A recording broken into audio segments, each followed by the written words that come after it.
position 10 in car number 12 is England's Tom Walkingshaw, the European touring car champion in the Wang Jaguar. His co-driver is former winner Johnny Goss. For position 9, the WB1 Mazda RX-7, it'll be driven today by the 1976 winner Bobby Morris and experienced Barry Jones of Sydney.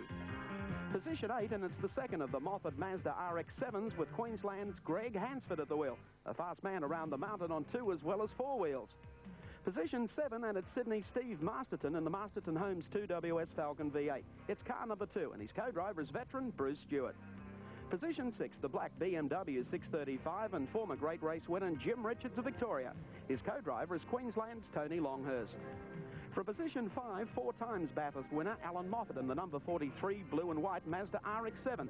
Cockpit assistance today from Greg Hansford. Out of position 4 is hard-charging Alan Grice of Sydney in the Roadways Commodore V8. He's been second twice and plans to improve on that today. His co-driver is talented Steve Harrington. For position 4, Queensland's former winner and master of the ad-lib, Dick Johnson. He'll be at the wheel of the Palmer Tube Mills Falcon, and joining him is veteran John French. For position 2, a man who owns this mountain, 7 times winner Peter Brock in the 05 Dealer Team Commodore. His partner is the experienced Larry Perkins.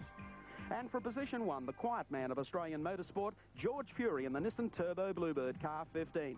The friendly farmer is joined today by the impressive Queenslander, Gary Scott. Fury set his blistering time in frigid conditions during Hardy's Heroes yesterday, and he needed only 1 and not 2 dashes against the clock to pick up $10,000. A very quick little car. He's going to have a problem here with, as you could see, bringing on the turbo and the tyres on the coal side. It's going to give him a wild ride around the top of the mountain if he hasn't got heat into the tyres. Fury, a very, very quick driver around this course. Likes the track.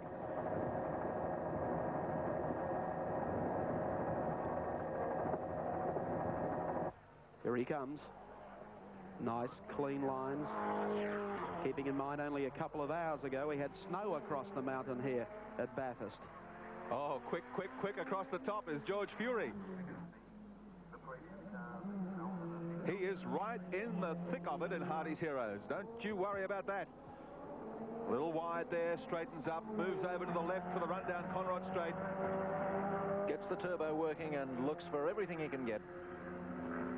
Go, go, go, says George Fury, down to the bottom of Conrod Straight. He's about to make the left-hander take the checkered flag for his lap of Hardy's Heroes, and it's going to be a quick, quick time. A great performance by George Fury at Mount Panorama, a circuit with some impressive changes this year, as Steve Rebelliard will explain. Thanks, Mike. Well, this is it. The new $100,000 James Hardy three-sided lap scoring tower, seen for the first time here at Bathurst. It stands at the southern end of Pitt Straight, 21 metres above road level, and it will benefit spectators mostly in the immediate area. But if you're up on top of the mountain and you do have a pair of field glasses, you will be able to pick up the readout. At any time in the race, it'll show the leading 10 cars and the number of laps remaining. A high-intensity flashing beacon will be activated with just 5 laps to go. The other major improvement is the new entry to the pits at the end of Conrod Straight. Deliberately designed to slow the drivers down, it bypasses Murray's Corner and hopefully the problems of years past when cars calling into the pits posed a definite danger to those trying to take the best line possible into Pitt Straight. Built by Bathurst Council, the ARDC and James Hardy, it's meeting with general approval from those who have to use it. I like it. It's good. It keeps the cars that are slowing down to go into the pits out of the way of the other cars that are still racing, so I think it's good. Somebody's going to speed, they can still accelerate from the new section up to wherever their pit is. So I don't think it's achieved a great deal. It's made it a lot safer coming in, whereas before there was a chance of an accident. So from that point of view, I think it's good.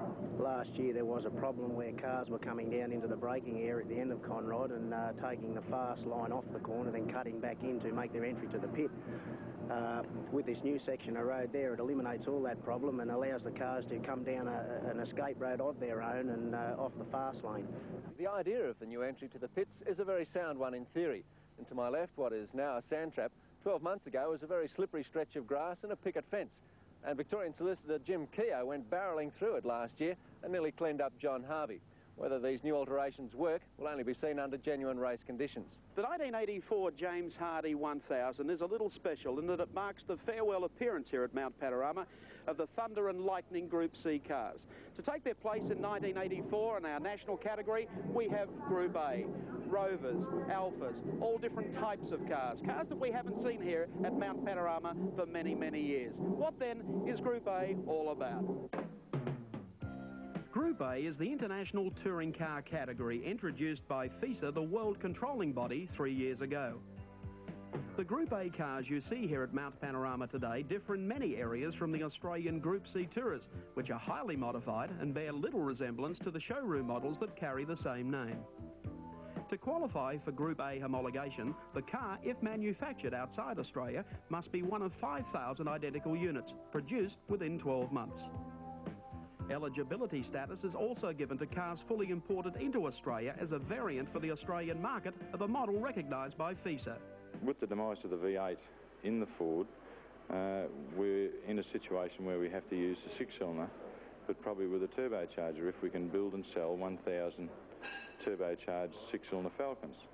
And I don't think that in itself is a problem, but it leaves us very short a time to be able to develop the car to be competitive first off, and we wouldn't want to run the car unless it was. So that is the reason we have the Mustang. Australian manufactured cars must also comply with Group A homologation, the only change being 1,000 units for mechanical specification and 5,000 for coachwork. The exterior appearance cannot be changed, apart from the ride height, but beneath the skin, the running gear can be modified slightly. Unlike the Group C engine of Terry Finnegan's, where you're allowed free crankshafts, free pistons, they're Cosworth forged pistons, and free rods, connecting rods, which are Carrillo and virtually unbreakable, we have to use the standard rod and the standard crankshaft, which we're allowed to heat treat and modify to try and strengthen the original component. So it's actually a truer test of the manufacturer's engine as it was originally designed. Group A really boils down to three key factors: weight, a combination of tyre and rim size, and engine capacity. A 2-litre engine car must scale in at 880 kilograms and is shod with 10-inch tyres, while a 6-litre car can weigh no less than 1,400 kilograms and tyre width cannot exceed 11 inches.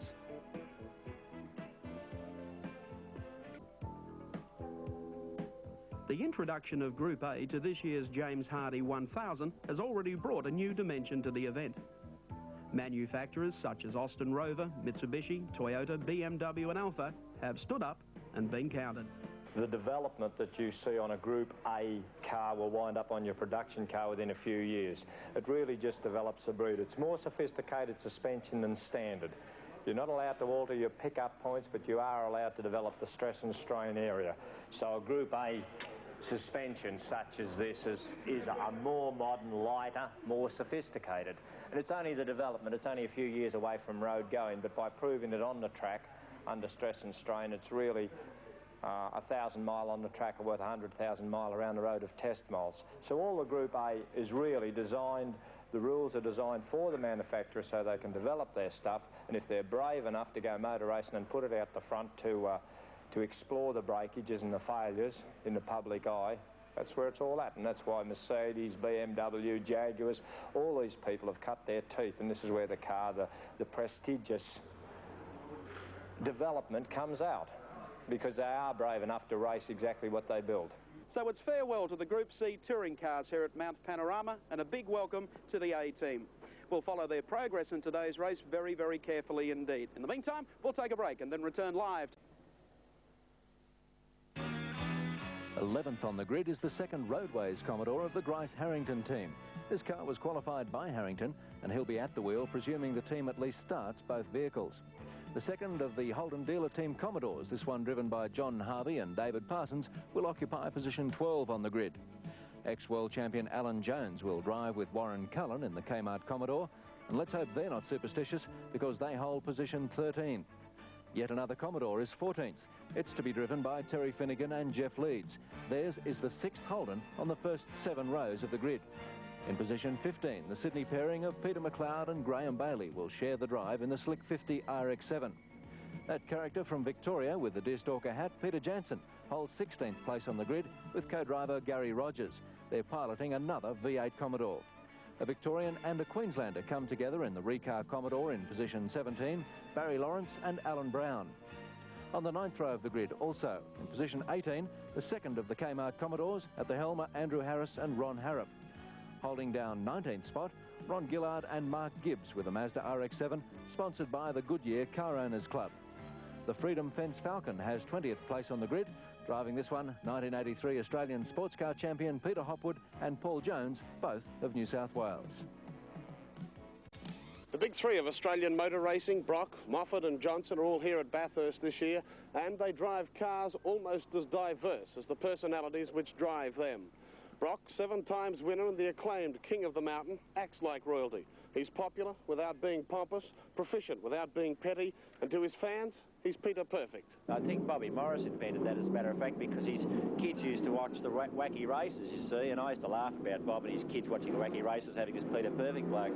But now my kids watch the wacky races, you see, and they see Peter Perfect on there, and I mean, it's just a joke, yeah. What do you think of your two arch rivals and their personalities, namely Dick Johnson and Alan Moffat? Yeah, well, they're totally different people, and I think it shows that in motor racing you really can't typecast racing drivers. You can't sit down and say, like, the devil-may-care, crazy, playboy type people. They're not necessarily.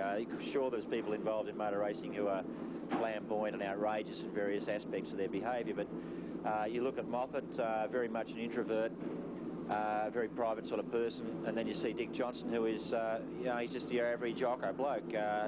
Couple of cans of 4X and Dick's mate, you know. The three men are arch rivals, but Moffat holds high respect for both Johnson and Brock, and Moffat is conscious of his image. People, and particularly through the television medium, do tend to get an impression that I'm some wild man from Kansas City, when I'm not. But you've also been described as introverted. Do you think that's an apt description? Yes, it is. I'm not a backslapper or a cocktail party set type. I never have been, so I'm not ashamed of that. Some people are born to be certain ways, and other people are other. I'm that way. I don't enjoy swanning around and big-timing myself. Peter Brock describes Johnson as an easy-going ochre type, and Johnson doesn't disagree. I don't really try to portray to be someone that I'm really not. I just do my own thing in my own time, and if nobody likes it, well, that's just too bad. So the quick quips are not premeditated? No, not really. They're just, I'd say, just me. Would it be fair to say that you'd be one of the hardest drivers on the circuit? But I'm not unfair. I don't believe that I'm unfair. I won't punt anyone off the road on purpose, or, you know, if I can't beat the guy fair and square, well, you know, he beats me, and good luck to him. Well, that's a behind-the-scenes look at the big three here at Mount Panorama this... Thanks very much, Gary. Well, Jim Richards in the BMW from position 6. And, Jim, you'll be pleased to know that New Zealand have just joined us for the telecast of today's race. Very good, yeah. So how are things shaping up in the BMW camp? Very good, yes. The car's gone very well in practice. So we're hoping that we can just sit in and last the race out, and we'll be looking reasonably good, I think. The BMW gets quite better fuel consumption than the V8, so what are you planning in pit stops? Well, we should have 3 stops, but we may have to have just a little quick drink before the end of the race. Well, you're not the only New Zealander in today's race. Denny Holm, the former world champion, is further back on the grid in the Group A BMW. How's Denny's preparations been going? Very good, yes. They had a small setback. The car was involved in a bit of an accident, but they got it all shipshape again, and now they're going well. Well, Jim, a 3-time winner here with Peter Brock in a Holden. I guess you're hoping to get the black car home first today. Well, it'll be very nice, yeah. OK, well, you've got the Kiwi mascot on the roof of the BMW there. We'll leave you here on grid position 6. That's Jim Richards driving the black BMW. Let's take a look now at how the cars...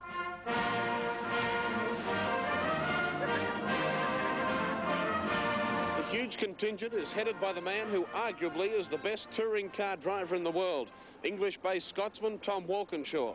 Walkinshaw joins John Goss in the big V12 Jaguar XJS, and despite the car's advancing years, it's already shown outstanding speed in practice. When we first started in training, it was pulling 180 mile an hour, but the problem is we had a diff in it. It was too long, so we weren't going to get up the mountain quick enough. We've rectified that now, so our top speed is actually down a little bit now, but our overall lap time is much more competitive. What reputation has the James Hardy 1000 got in Europe? Oh, it's very well known, and you know, just like you know Le Mans and that sort of thing over here, everyone in Europe knows about the James Hardy race over in Europe. The visitors are also intent on teaching us a thing or two in Group A. The Mobile Rover team has 2 Englishmen, 1 in each car. Steve Soper and Jeff Allam have raced with and against each other, and despite their already vast experience, their first look at Mount Panorama was a little daunting. Certainly a little bit different to what we're used to. I suppose there's probably only 2 circuits like this in Europe. One's the old Nürburgring ring, and the other one's Brno, which is in Czechoslovakia. And I suppose apart from those 2, it's quite different. Well, you've done quite a few laps on it now. What do you think of it? Yeah, it's fairly demanding. There's not a lot of time to, you know, have a rest anywhere, but it's good. I enjoy it. Jeff, I understand you two spend a lot of time together, not necessarily racing in the same car, but at the same races. That's right, yes. We drive in the same ETC championship back home in Europe. So we travel around Europe together and obviously, you know, work as a team together. Now that Group A is starting off in Australia, can we expect to see a bit more of you two out here? Well, we hope so, yeah. As long as the deal's forthcoming, I think we'll be coming out on maybe on a regular basis. The Poms certainly don't do things in half measures. They could have filled a jumbo with the gear that's accompanied them. For example, in the Mobile team, they've bought 165 tyres at £200 each and air freight costs of £17,000. Only one Englishman, John Fitzpatrick in 1976, has ever won the great race. Walkinshaw, Allam and Soper are all hoping that by this afternoon their name will also be on the winners list. Thank you.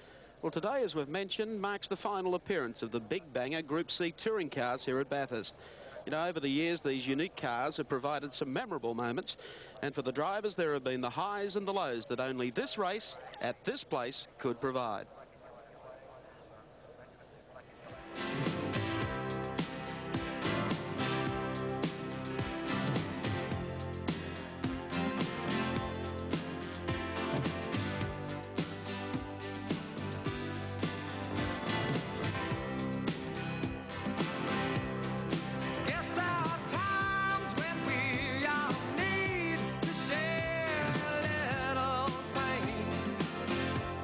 And I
Racers, start your engines.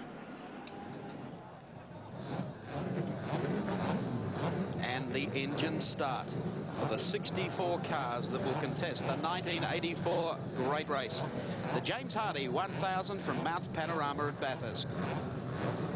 George Fury in the Nissan Turbo, car number 15, sits on pole position. From 2.05, Peter Brock. From position 3, car 17, Dick Johnson. From 4, car 6, Alan Grice. From 5, 43, Alan Moffat. From 6, New Zealand's own Jim Richards in car number 31. From 7, Steve Masterton in car number 2. From 8, 42 is Greg Hansford of Queensland. From 9 is car number 41, Bob Morris.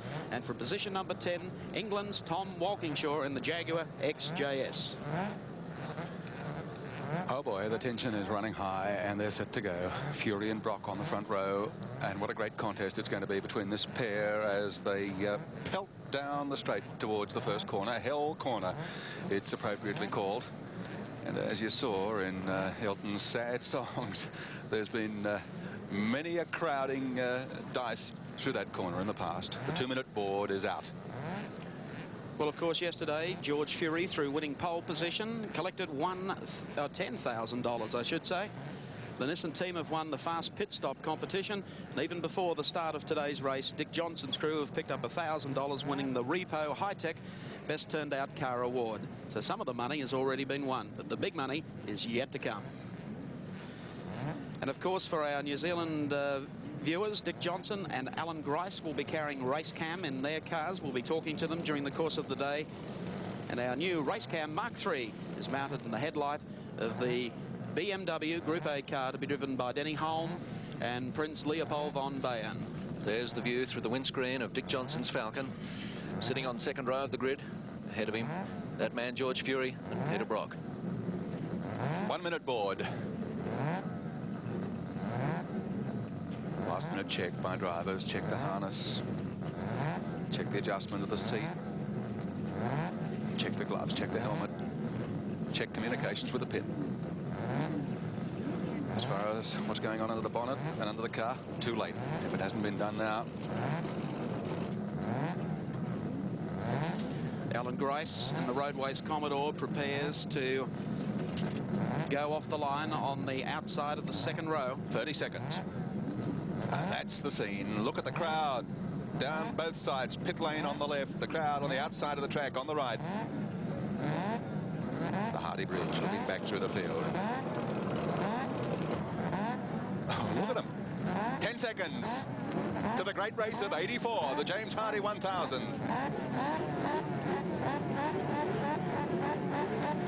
Down goes the flag, and the 1984 James Hardy 1000 is underway, and it is George Fury, Peter Brock and Alan Grice running up. We've had a praying. Steve Masterton's gone in. Tom Walkingshaw is stalled there on the starting line.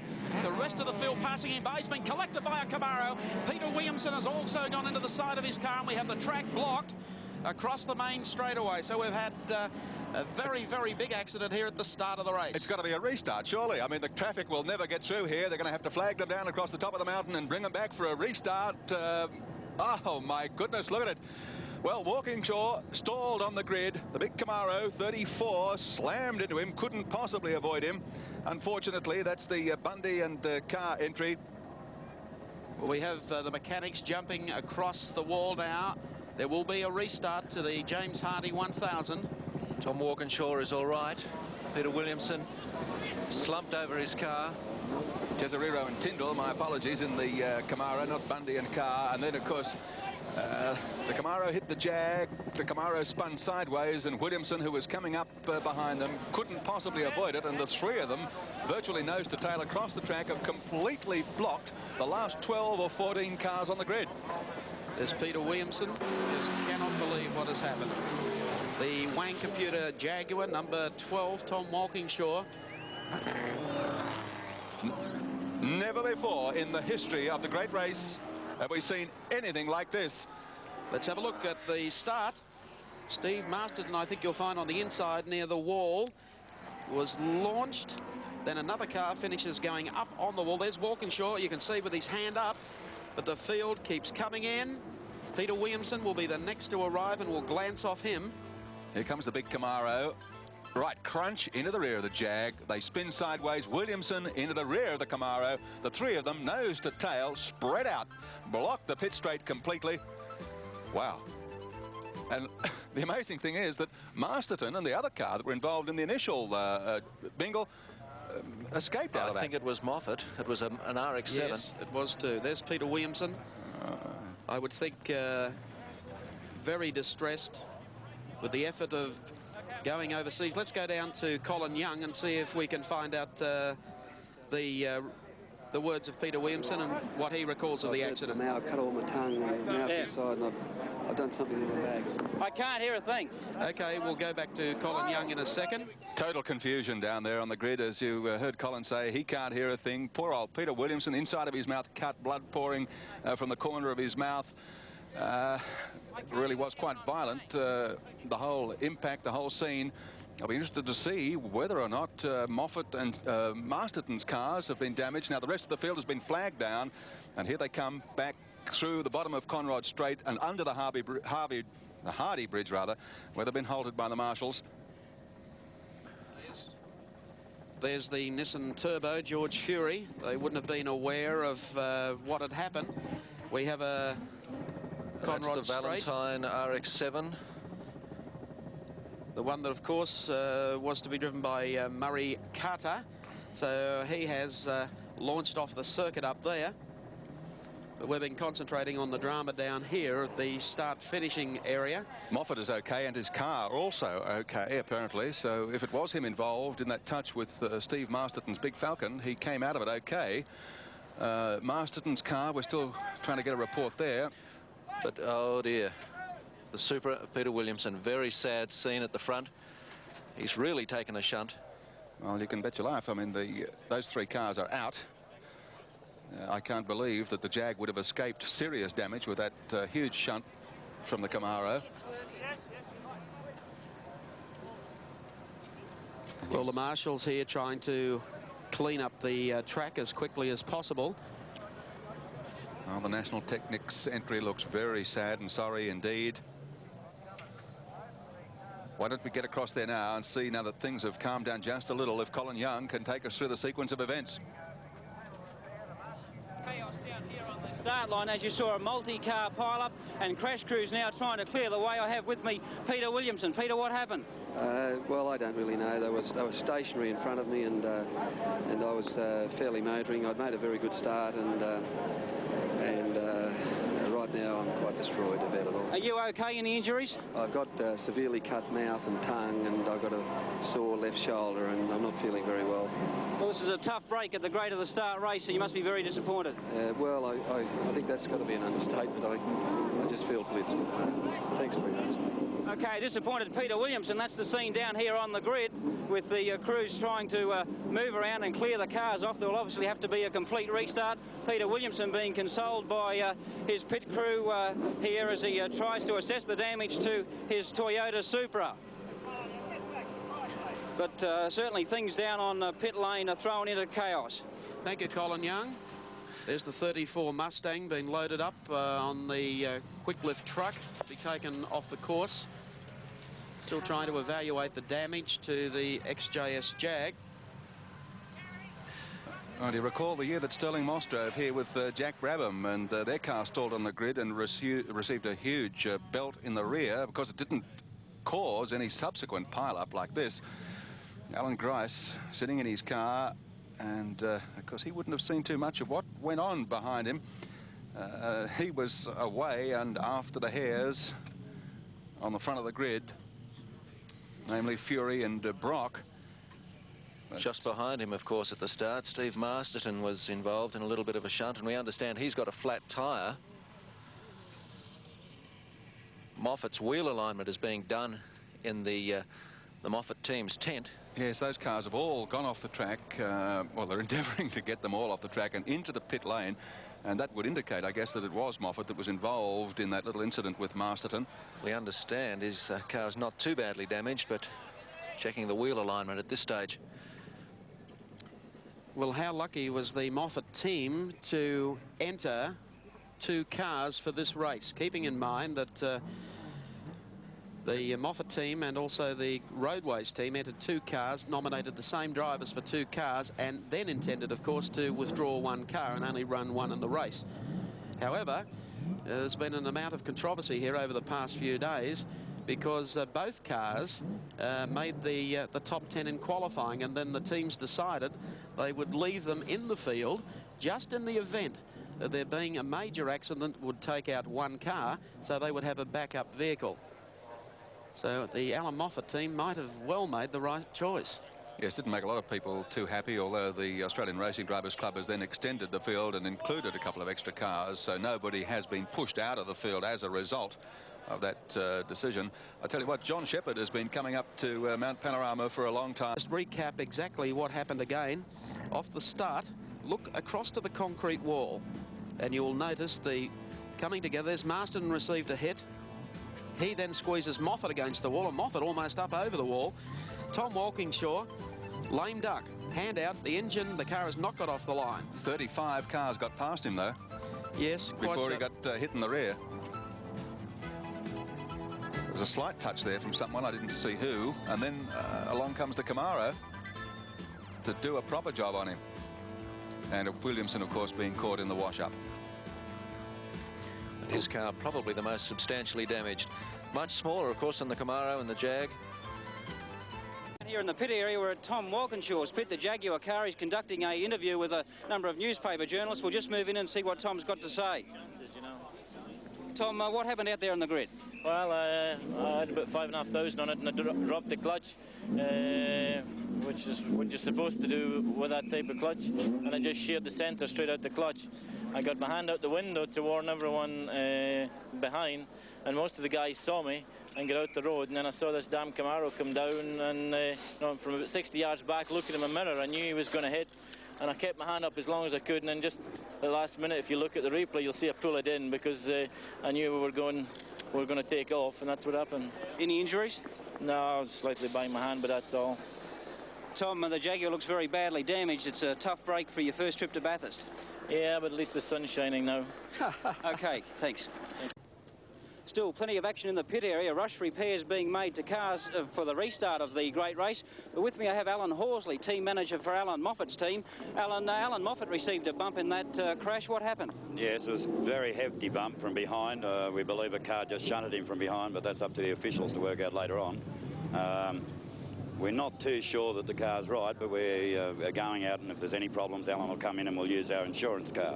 Well, yesterday during qualifying, there was a lot of controversy about you starting the second car with Greg Hansford, and it appears as if your insurance policy might pay off. Yes, we're very lucky to have that car out there, as it turns out now, but we're still hopeful that Alan's car will be all right, so... OK, for the restart of the great race, the 2 Alan Moffat Mazdas will be on the track with Alan Moffat and Greg Hansford out. Alan Moffat's going to check his car out for a few laps, see if there's any damage from that crash, and then continue on. That's the scene here in the pits. Back to... So he's had an opportunity during that parade lap to test it out.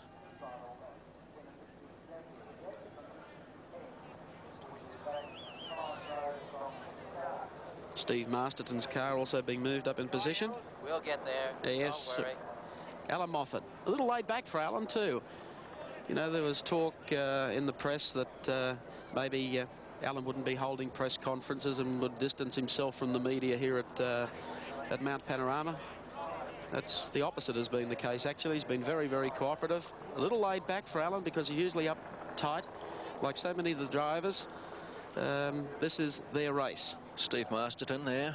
His car has actually been brought forward a little of his proper grid position because the track is still wet where the track was hosed down. Yeah, same with the second Mazda team entry. Down near the line, ready to line up, we have Colin Young with Alan Moffat. Alan Moffat, a bit of a bump for you at that first start. What happened? Well, it was a Texas start. Whoever was behind me came through and was already doing 100 before they got in second gear. Fortunately, we did a wheel alignment, and I'm not suffering any steering. I got a puncture, and that's what sent me off.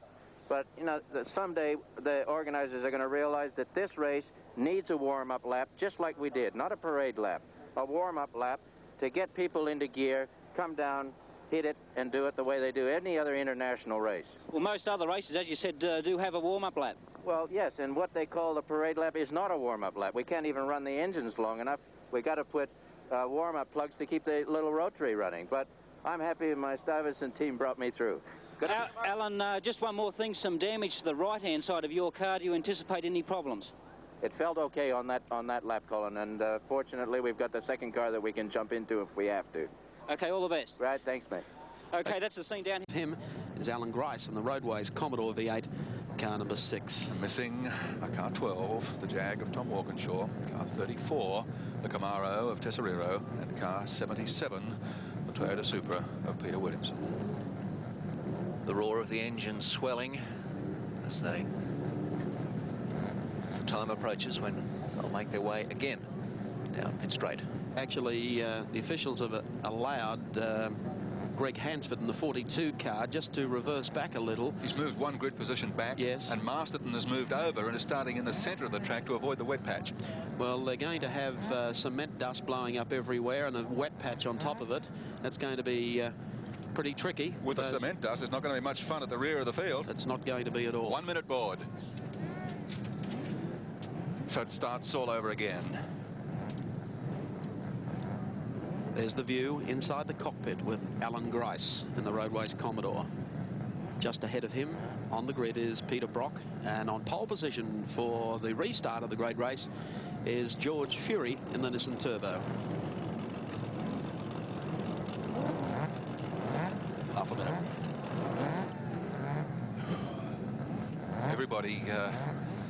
Everybody's caught the fever now. It couldn't possibly happen again. Maybe one or two will exercise a little more care this time. 10 seconds away from the start of the 1984 Great Race, Part 2.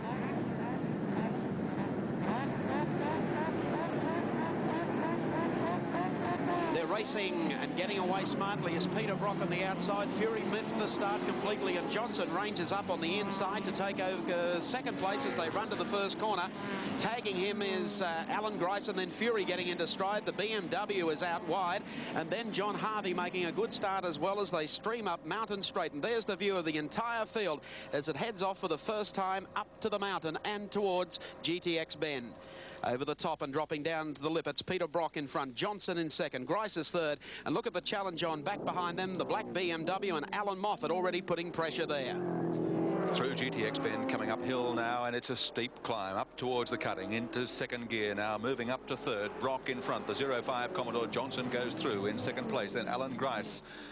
George Fury, boy, is he going to be disappointed about this restart, because he got away really well first time round off pole position, but on the restart blew it badly and is in fourth spot. Alan Moffat hard on his heels in the RX-7.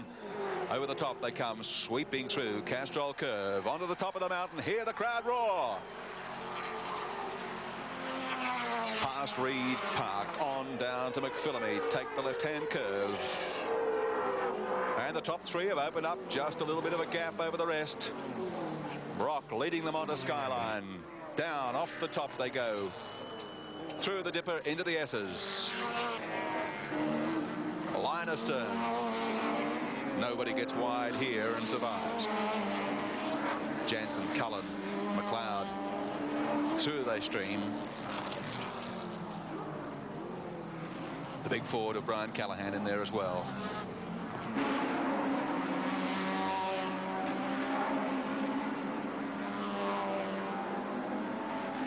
Through Forest Elbow and for the first time down Conrod Straight.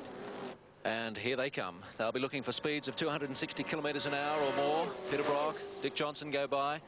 There's Alan Grice now. Scott, Fury and Moffat.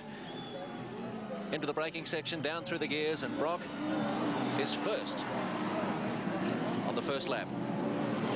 Coming behind him though is Dickie Johnson.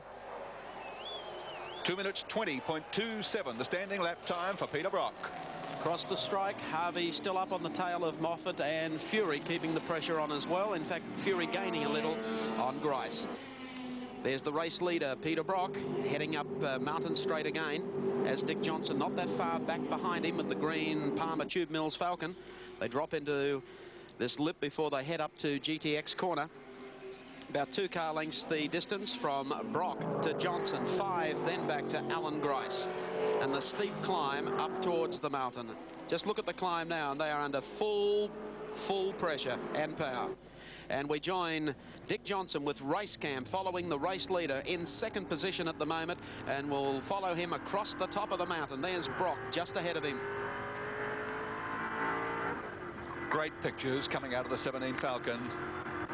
And listen to that deep-throated roar of the engine. The big V8 as he sets out in pursuit of Moffat. And I'll tell you what, he's going to have to pull something out because Moffat is moving away. Brock, rather, is moving away. Moffat, of course, back in 4th spot in the Mazda RX-7. Grice, hot on Dickie Johnson's tail, in 3rd place.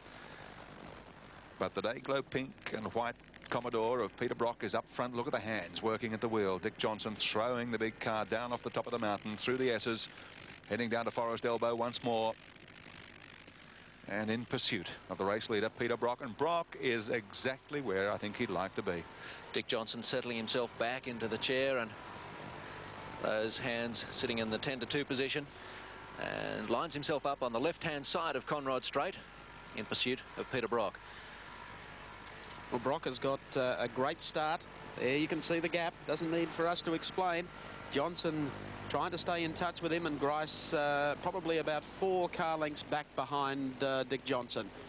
And behind Grice, of course, keeping the pressure on him is Alan Moffat. Early pit stop for car 64, the Capri Components entry, Laurie Nelson and Peter Jones.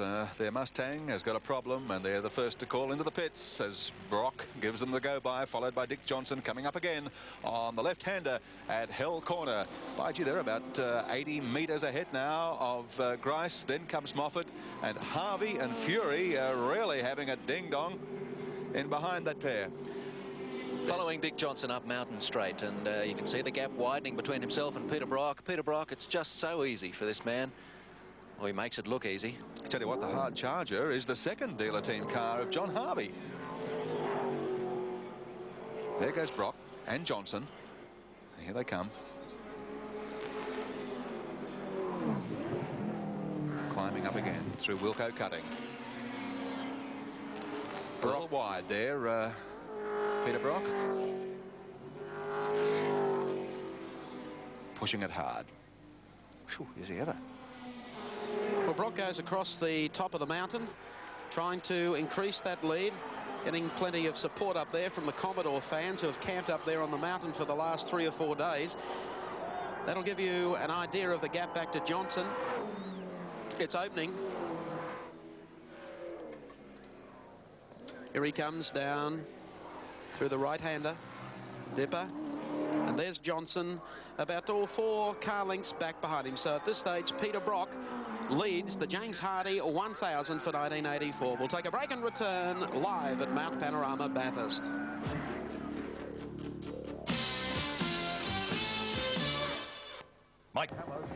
Welcome back to Mount Panorama at Bathurst. There's the site as the cars wind their way off the top of the mountain and back down onto Conrod Straight.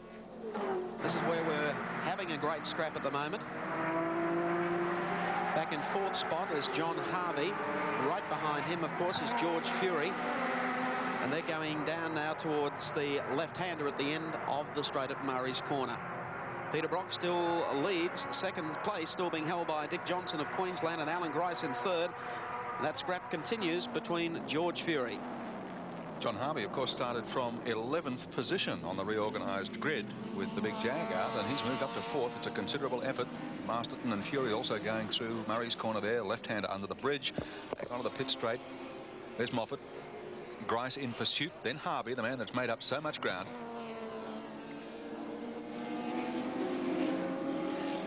Couple more casualties in the pits. Car 72, the Toyota Sprinter of John Smith. I see the McLeod Slick 50 Mazda has also called in. Early troubles for those. And we're watching John Harvey as he heads up Mountain Straight again. Hot in pursuit, Steve Masterton. Just ahead of him, Alan Grice. Through GTX Bend. And heading up towards the cutting. I'll change down into about 2nd gear for the cutting. It's quite a sharp curve and it's quite a steep bend. with the restart of the race. Let's check out via our Castrol scoreboard the running positions now, the top 10. After 3 laps, Brock and Perkins lead from the Johnson French car. Moffat is in 3rd place, then Grice in 4th, Fury in 5th. So that gives you an indication of how they are running on the road. 6 held by Harvey and Parsons, then Masterton, the next car, Richards in the BMW, Morris in the RX-7, and then Harris in the Commodore. Here's the view from Alan Grice's car. And he's got Alan Moffat just in front of him. He's moved up on Moffat. Moffat making steady progress through the field and started past Grice. Let's see whether or not Moffat can get away from him through these bends here. And now they're on to Conrad. Let's see whether or not Alan Grice can pick him up with a big V8 power. Doesn't look like it so far. Now he starts to close a little. Down they come to the first hump. Past Jimmy Windsor's place. Alan Grice, of course, gets a pretty good idea of his own lap times because sitting on the dashboard on the left-hand side there, you can see a little counter, so he knows just how well he's going. On the tail, out he pulls. Can he make it? Under brakes as they go under this bridge. No, he decides I can't. And Moffat says, no, I'm going to take that line anyway, pal. We have a good scrap going here between Alan Moffat and Alan Grice. They come along pit straight again. And already passing the 73 Ignis entry as they go up to the left-hander at Hell Corner. I mentioned 72 was in the pits. John Smith in the Toyota Sprinter. He's about to rejoin the race. After 3 laps, he had something wrong with his fuel system and also a flat battery. Better believe that after only 3 laps. Well, we haven't got a flat battery. We've got a lot more to come when we return to Mount Panorama.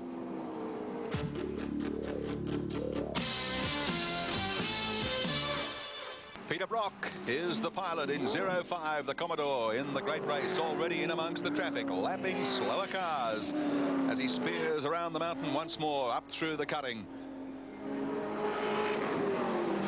And driving a beautiful race in the early stages, put the power down, opened up a gap. Catch me if you can. And if anybody can defy them, he can. He's done it before. He knows the routine. And down in the dealer team pit at the moment, it's all smiles. Peter, Jeffrey, Brock. Let's take a look at some of the background on this man. Steeped in motor racing. 39, I guess he's getting into the veteran category. He's won 7 James Hardys, and when he's not out here going crazy on the racetrack, he likes to throw a line and take it easy. Aussie rules fan, why not? How could he come from Melbourne and not be an Aussie rules fanatic? His record? Well, Sandown Enduro, 9 times out of 11 races. Australian Touring Car Championship, sure, 3 times. The Repco Round Australia Trial 79. Hates bosses. Well, he's his own boss. Biggest influence, Harry Firth. Well, hasn't Harry been a big influence on a lot of them? He certainly has. Brock at this stage with a good lead, which he's building up as he comes down Conrod Straight towards Murray's Corner. Through the gears, beaten for pole position by George Fury. But in front and getting a big reception here from obviously many thousands of Commodore fans at the mountain today. He's making his way along pit straight, and already there are a few in the pits. One of them is the McLeod Bailey Slick 50 Mazda, which has got some fuel problems, no fuel pressure in fact, so that's a bad start for them. Yes, they've been there for about 2 laps, so I don't hold out much hope for their chances from here. Car 20, the Jim Keogh entry is there as well in the pits, I mean.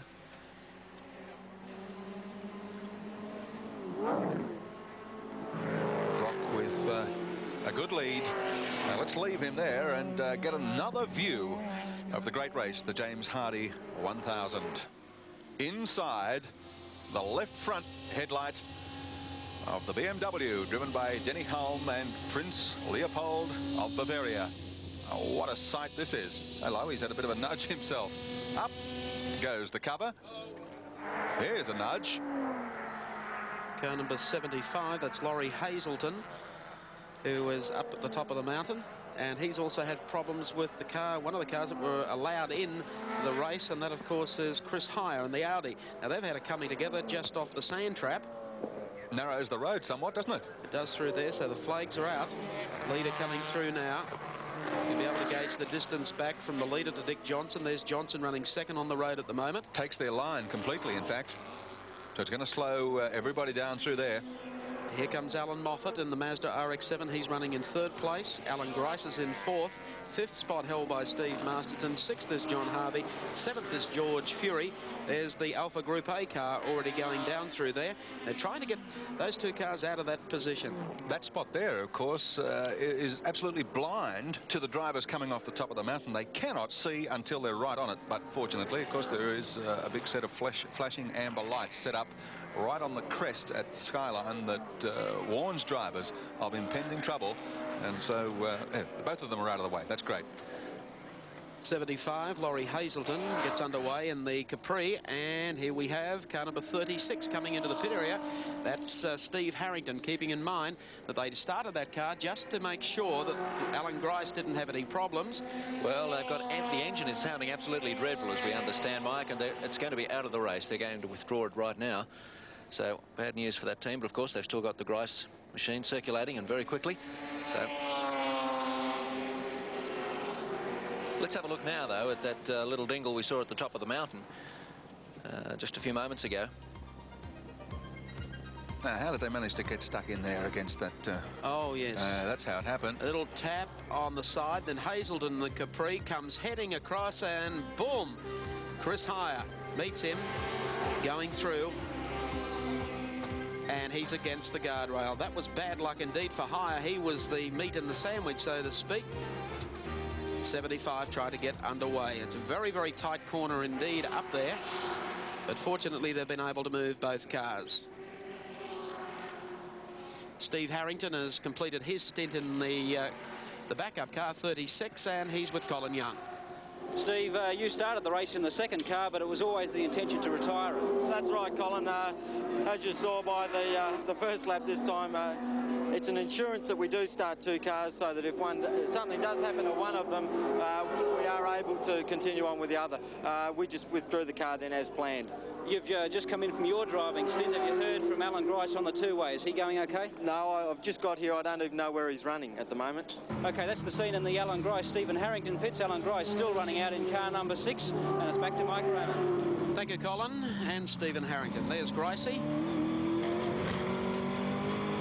Down the field a little. Still tailing, coming up on a car that he'll be putting a lap on.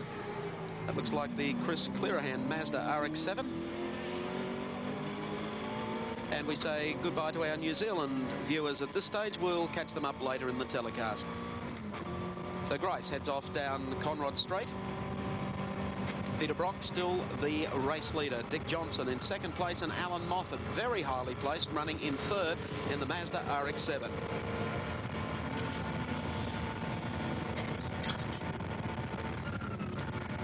The hands of Alan Grice at work on the wheel. Well, they're not doing too much work at the moment, but now down through the gears.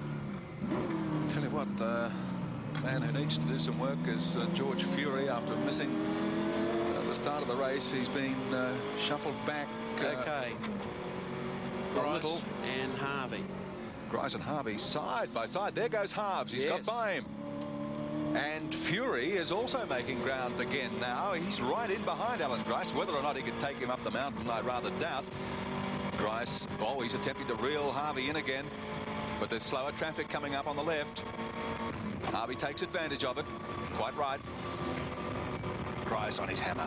Coming up to GTX. They'll slow down here. Grice tries to get under. Almost alongside, but Harvey says, no, you don't. And Grice cannot afford to hesitate a fraction here because he's got George Fury right behind him, and across the top of the mountain, it's going to be pretty quick. Now through the cutting. And Grice. Can he catch this man, Harvey? Both the Commodores of the Holden dealer team running so well. Grice, who was running brilliantly himself early in the week, looked like he might be the man to sit on pole position, but he was pipped by a couple. Well, Grice and Johnson have got a similar view at the moment, haven't they? Johnson running in behind Peter Brock, Grice running in behind John Harvey. coming up on the Group A BMW, which they'll catch up shortly down through this section of the course. Grice closes up here on Harvey. And he's got his eye in the rearview mirror as well, because Fury in the Nissan Bluebird is parked right in behind him. He'll breathe a little easier when he hits Conrod Straight, of course. He'll have the legs down there. Through Forest Elbow, we'll see if Grice can make on Harvey as they come onto Conrod Straight. Theoretically, their speed should be pretty well identical over the first hump, and Grice just can't seem to make much impression on Harvey. Gathering him in a little, pulls out to the right. Slipstreaming him obviously before. Has he got enough to go past under brakes? No, he's got to back off as they negotiate Murray's corner. This is a real contest, isn't it? Great stuff. Grice still sitting here on the tail, but he'll have a crack at Harvey on the run-up. Fury! Oh, Fury has snookered him. Harvey's off. Harvey has gone off on the right-hander, bounced off the wall. Fury arrived. Excuse me, boys, and he went through the pair of them. Well, I don't know whether they came together there or not, but it was a brilliant manoeuvre by Fury. Was it co-engineered with Alan Grice, I think?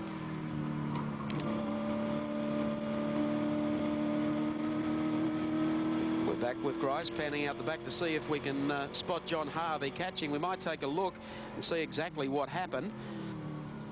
Here we were, travelling behind Harvey. Now, Harvey's got the line for the corner, then all of a sudden... There's Fury. Oh, George through the tail. And he was sideways there. That's thrown Grice offline. And to say nothing about John Harvey. Well, a very determined drive coming back through the pack to George Fury. Well, he was a bit miffed about missing the start, George Fury, and he's doing his very best right now to make ground on the race leaders. Of course, it's 0-5. Peter Brock highballing in front from Dick Johnson at this stage of the great race. We'll see if it's the same way when we come back after this break. To the race within the race at the James Hardie 1000 for 1984, because as we zero in coming down to the bottom of Conrod Straight, you're going to see a little unfamiliar shape. That is a Rover, and it'll lead the Group A category car 61 with the British pair Jeff Alm and Armin Hahn sharing the driving in this. And if you look just a little further back, about 4 spaces back, in fact, you'll see car number 60, the second of the Rover entries, Steve Soper and Ron Dixon. The pair of Rovers dominating the Group A category at the present time, as was expected. Whether or not it pans out that way at the end of the day remains to be seen. But of course, Australia going to Group A for touring cars entirely next year, and it's important that we keep track of what takes place here in the great race of 84 with these cars. Rovers during the week were setting times around about 2 or 3 seconds quicker than any of the other Group A vehicles. So we were expecting that today they'd be leading that class. So action behind the pits too. While we look at the Rover going round, there is a problem with the Bobby Morris and Jones car at the back of the pits. Oh boy, yes, a diff change, and looks like they've had some scrapes of their own. You can see the guys working under the car frantically. Barry Jones, Bobby Morris, bitter disappointment for them in the checkered flag Ghostbusters entry. These were the cars that turned on the most unusual launch of the week here at Bathurst. Changing a gearbox, in fact. Here we are back on top of the mountain now with the Rover Vitesse 61. Jeff Allen at the wheel. And as I said, you want a different view of the race. Let's get back to car 62, the BMW of Denny Hulme and Prince Leopold von Bayern. It's another Group A car, and it's probably, after the Rovers, one of the quickest. And that is a headlight eye view of the top of the mountain. Yeah, we had to leave this before because of another incident, but let's stick with it now and enjoy the ride.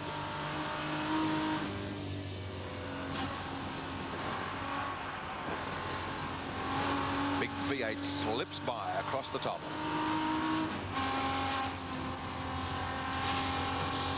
Stand by as we come off Skyline. We're going to learn about thrills and spills.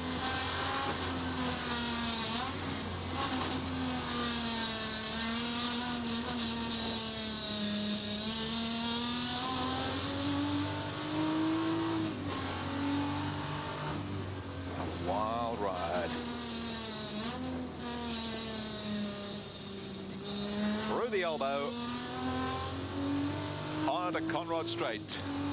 Denny Hulme, the New Zealander, veteran, great experience, pulls out the big ones. Oh, what a nice man. Thank you very much. The view was getting just a little dirty there. That's cleared it up marvelously. Thanks very much, Denny. And that's the view you're going to get. Well, that's a way of showing you how we'll keep the bugs off the screen, hopefully, during the course of the telecast. Let's check out our Castrol scoreboard now. This is the top runners in Group A. Jeff Allen and Hahn in first place in the Rover. The Rover's 1-2, Sopran Dixon. Then, of course, Denny Hulme and Prince Leopold back there in third place. Barry Seaton and Don Smith in the Mustang, and Bond and Costanzo in the Alpha GTV. Oh, Bo Seaton got the wheel back on then. Yes, he has. That's updating you on the Castrol scoreboard. Group A, Australia's national category for touring car racing next year. And the Rovers looking good in the Mobile Super Drop entries. 1-2 at this stage. If you want to know how many laps there are to go in the race, I'll tell you. 150. We haven't really got underway yet. It's going to be a long day. Well, let's check what's happened so far in the great race. Of course, dramas at the start today. Updating the James Hardy 1000 into our number 1. Of course, there was the starting line incident. Tom Walkingshaw never really got firing. One who did, though, was Alan Moffat. He launched himself off the side of Steve Masterton's car, and a complete restart was called for the event. Walkingshaw was then joined by Peter Williamson and the Camaro, and the track was completely blocked. There's the damage. Walkinshaw's car number 12, the Jaguar. Peter Williamson's 77. And the officials, of course, calling a half-hour stay of proceedings. Williamson said it all. His new Group A car smashed to pieces. Slightly injured. He accidentally bit his tongue in that impact. He was bleeding from the mouth, but damaged pride more than anything. And of course, there's the Murray Carter RX-7, which came off the road at the top of the circuit on that first lap.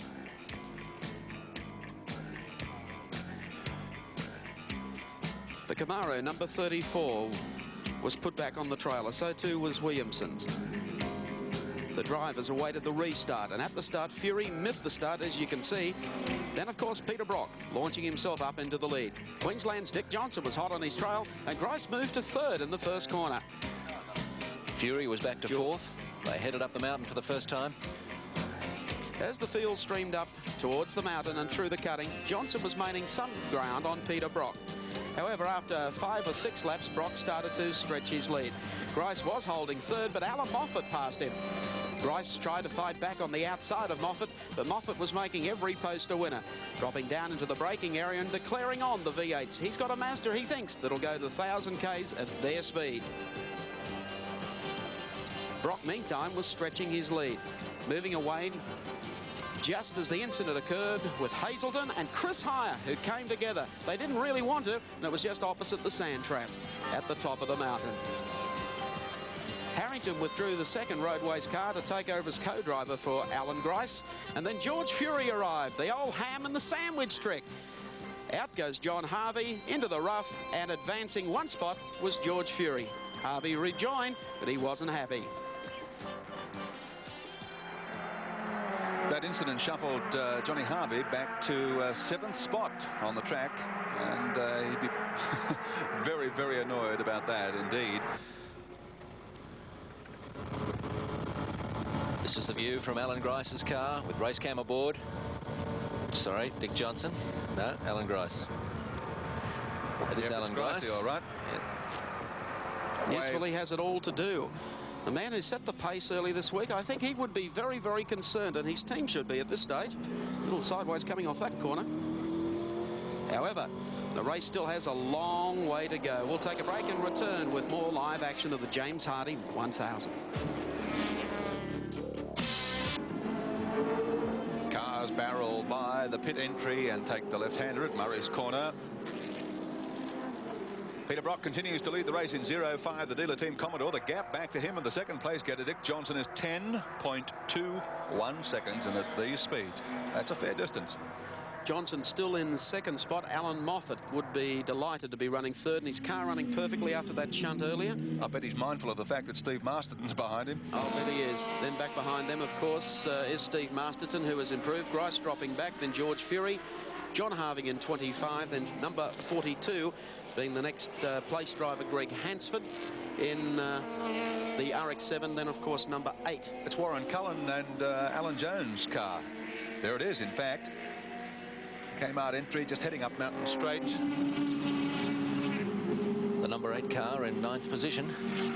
Rounding off the top 10, of course, Jim Richards of New Zealand in the BMW. Alan Jones has been very low profile at Bathurst this year, hasn't he? Well, I think he probably has nightmares of his last visit to Bathurst when the team wasn't fully prepared. That time, of course, he was racing Formula One in his final season.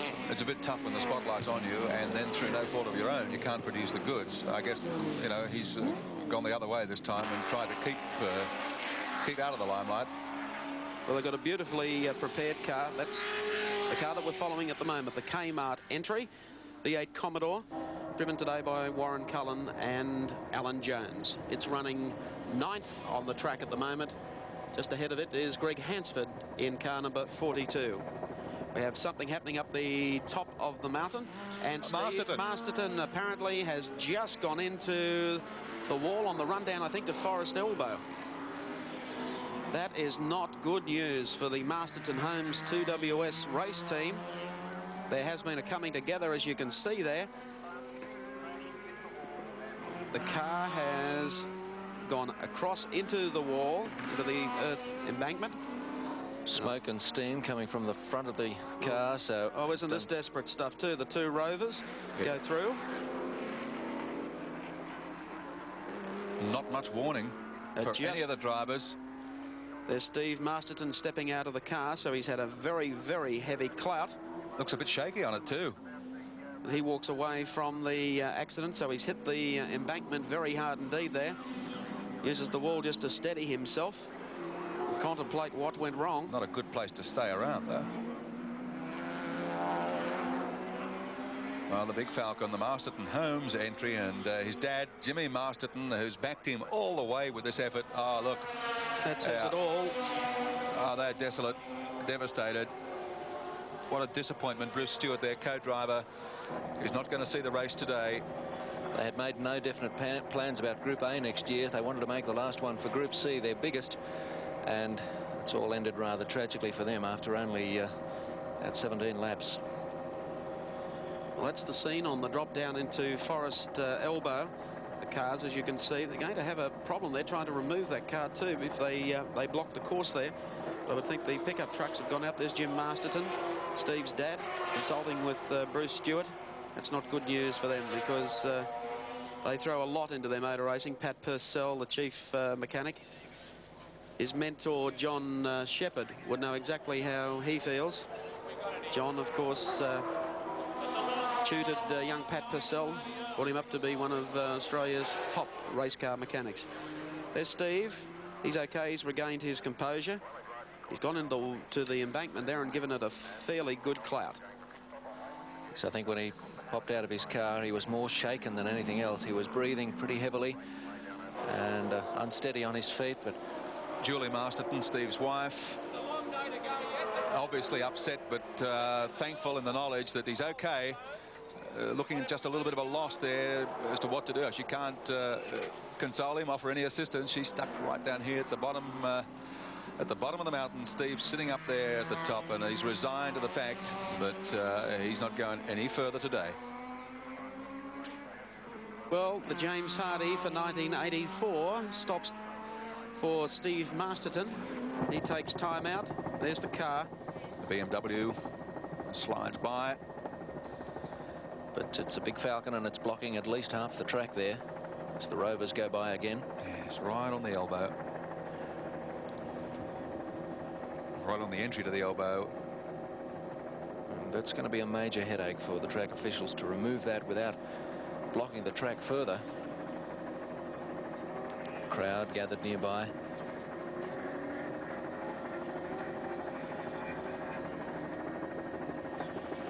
Trying to fathom just how that accident happened. Looks like that front right wheel.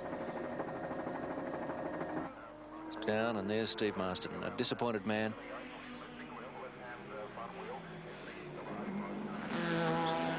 Just gathering his thoughts and thinking, well, what could have been? The race started when so it ends for Steve Masterton. There's car number 20, Jim Keogh. Second time in. Yes, that's not good news for their team. Let's check out what's happening in the pit area. We'll go down to Colin Young.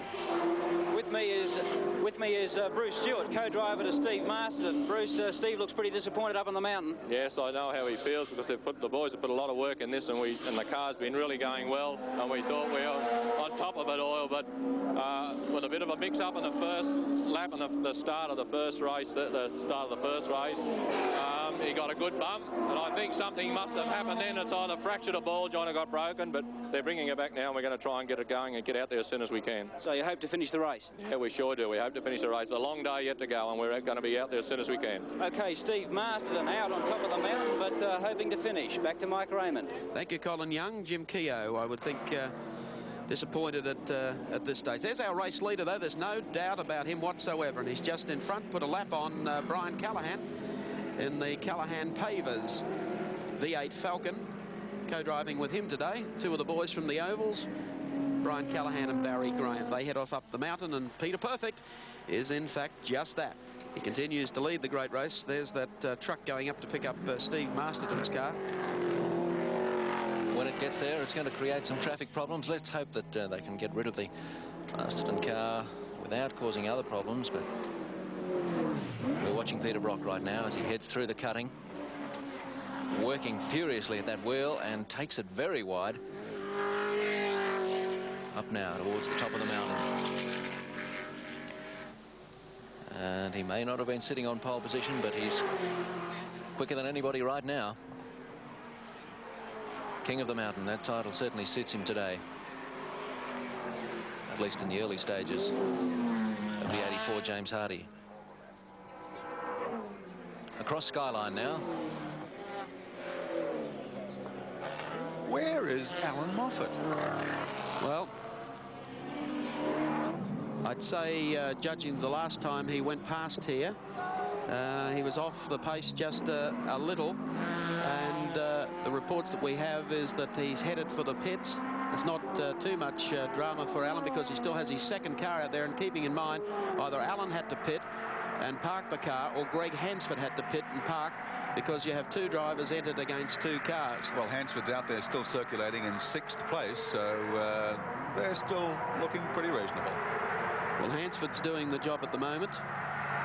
Still running strongly there on the track. Brock leading from car number 17, Dick Johnson. 3rd place held down by Alan Grice in car number 6. 4th place to George Fury in car number 15. Then 5th to John Harvey in car number 25. Greg Hansford is 6th. And, of course, the Warren Cullen car coming up 1 spot, followed by the BMW of Jim Richards. Then back behind them, the Peter Jansen, Gary Rogers entry. And rounding off the top 10 at the moment is, of course, Terry Finnegan.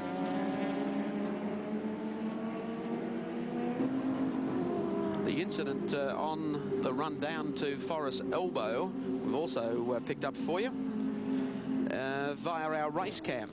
And we'll play that in for you now to see what we can discover out of that. Out of Alan Grice's car coming down. Whoops. There is smoke and dust. And there's Steve Masterton by the look of it, going off the course and crash, and almost getting Grice on the way back. No indication, really, of what caused it. He was already on his way by the time Alan Grice came over the lip and round the curve, you could see the dust flying already. So obviously he had already had some encounter with the wall or the side of the track. Well, I don't know. I think I spotted a slower car in there. I don't know if it was a car that they were putting a lap on. Just have a look again. Now, the incident has just occurred there. Trying to make out whether or not that is a Capri just in front. On the right there. Yes, it is. That's the Capri that was in the problem earlier. And that's where Steve Masterton has come to contact with. So what actually happened, we couldn't pick up for you, but that's as close as you can get to seeing something happen on race cam. Bad luck indeed. It's not going to assist Steve Masterton to look at the replays all day long. But at least an anxious moment. So how lucky was Alan Grice? It only needed the car to bounce out, and he would have caught Grice on the way through. So there's plenty of drama, and it's continuing in the great race. The 1984 James Hardy 1000 from Mount Panorama at Bathurst.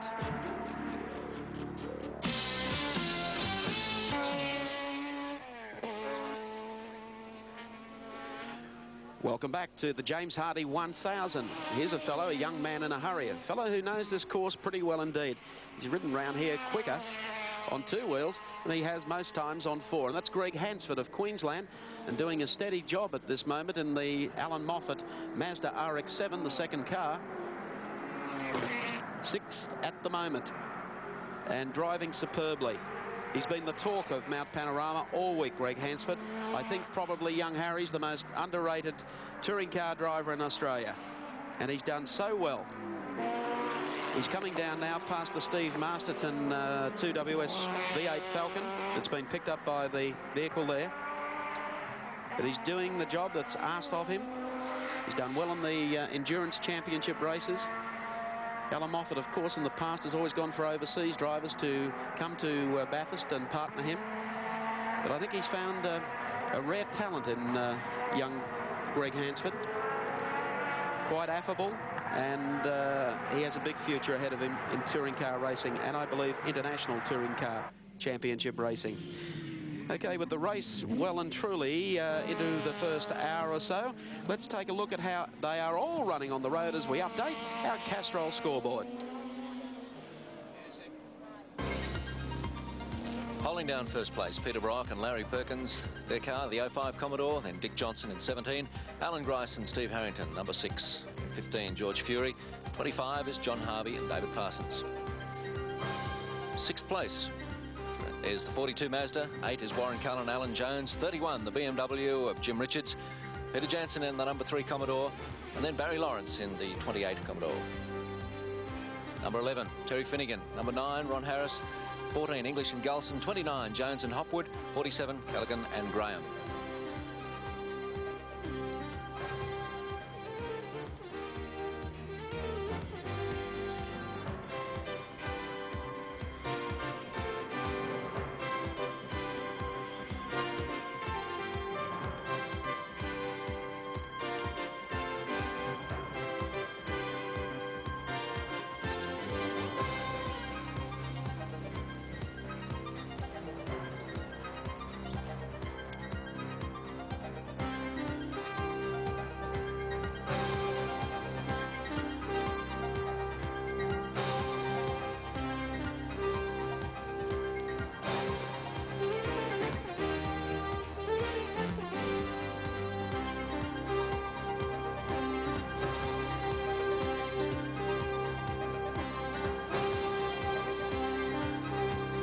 So there you had the Castrol scoreboard, a complete rundown, and we'll be doing that through the day for all those people throughout Australia, New Zealand, in fact across the world, wanting to follow your favourite driver.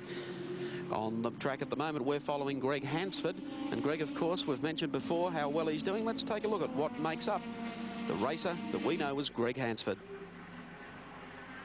32 years of age, from Brisbane, loves tennis, fishing, shooting. He's been in touring car racing for 2 years in the RX-7 with Alan Moffat, running in Group C. He's been a regular here at Easter since he went touring car racing. And motorcycles, of course, were Greg's big go for 12 years, winning many Grand Prix races. Winner at Daytona, the 178. Just look at that career record. Doesn't like over officials. That's Greg Hansford, one of the new young lions of touring car racing here in Australia. Here he is coming up into some traffic here, blue flag waving as he goes scooting through. Marshall's car still on the circuit to warn drivers about the Masterton Holmes V8 Falcon that's still being picked up by the tender vehicle on the approach to Forest Elbow. There they are. They've got the car just about lined up to drop onto the quick lift tray. And I think there'll be a lot of drivers happy when that's taken back to the pits. I was going to say, it's a bit of a misnomer, isn't it? Quick lift. There'll be a few drivers out there that'll be cursing every time they slip by there because, well, they've been in that position now for about the last 5 laps. Cars streaming through. Peter Brock continues to lead. Dick Johnson in 2nd place, then Alan Grice, George Fury, John Harvey, and Greg Hansford. Of course, all the Moffat Mazda team hopes now pinned on the car 42, and of course the second Roadways Grice entry also has been parked, so they're relying on number 6. Here's Dick Johnson, the Queenslander in car 17, the big green Falcon. Well, Dick's running 2nd on the road at the moment. Dick Johnson, for viewers around Australia, it's good morning to you from Mike Raymond. We'll be taking commentary from Dick in about 30 seconds as soon as we get him over the top of the mountain and down into Conrod Straight. Just under 10 seconds in arrears from Peter Brock is Dick Johnson, and then it's 29 seconds back to Alan Grice in 3rd place. Dick coming up hard on the heels of one of the Group A Rovers.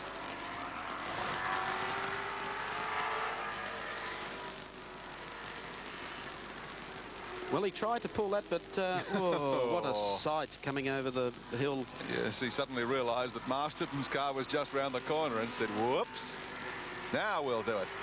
Okay, Johnson to the outside and now runs down the straight. Okay. Come again? Okay. Thank you, Dick Johnson. Good morning to you.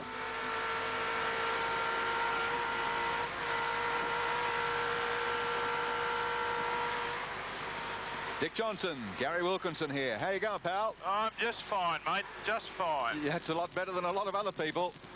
You're not wrong. It's been a rate of attrition. That must be pretty dicey up the top of the elbow, Dick, where Steve Masterton's car has been parked. It certainly is, especially when you get caught up behind some of these slow guys. They're bloody hopeless down the hill, some of them guys. Restart didn't bother you, Dick? Sorry again? The restart didn't bother you? I gained a place. Well, what's the race plan at this stage, Dick? You're 2nd on the road behind Peter Brock. Well, we'll just keep cranking on the way we're going for a while. The car can cop this sort of treatment all day, and we'll just have to wait and see what happens. But I'm quite pleased with the way the car's going. I probably made a wrong choice of tyres. I didn't really expect it to get so damn hot out here, but I suppose when I have my first pit stop, we can change to the right one. These ones are just having a bit of a slip and a slide. Okay, Dick, thanks very much. We'll come back to you a little later on as we now pick up on the pit stop, number 42. It's Greg Hansford coming in through the maze, the new pit entrance road. We do expect there could be a driver change with Alan Moffat stepping into the car now that Moffat has the 43 car out of competition. Here's the pit activity. No sign of Alan Moffat. Hansford staying with the car. And a lightning quick pit stop too. Alan Horsley will be delighted with that. Now they come along the speed humps in the pits. Guaranteed to shake your teeth loose. And the quick pit stop for Greg Hansford. He's back on the track. I don't think he's dropped a spot, and he is looking good in the James Hardy 1000. More action when we return to the track.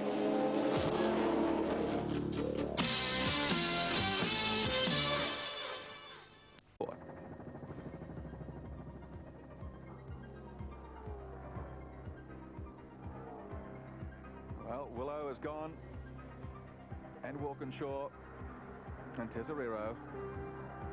And of course, they went in the pile-up at the start, and on the first lap, exit Murray Carter as well. The Grice Harrington second car has been retired. Masterton in the wall, up at the elbow and also out of the race. 43 is gone, the Moffat Mazda, but of course they've still got Hansford out there circulating in 42, and their entire effort's going to be concentrated there from now on. Yeah, thanks to Digital, of course, who are providing us with our service here at Mount Panorama this year. There's car number 6. That is the Roadways Commodore, driven by Alan Grice. And that at the moment is running in 3rd on the road behind Peter Brock and, of course, Dick Johnson.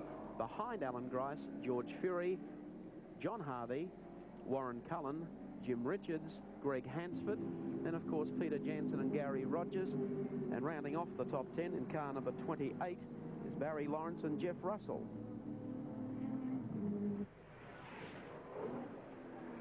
We have 2 race cam units, of course, for this year's great race, and one of our commentators, one of Australia's most forceful drivers, is, of course, Alan Grice, and he's looking pretty good at this stage, running 3rd on the road. I think he would agree with me.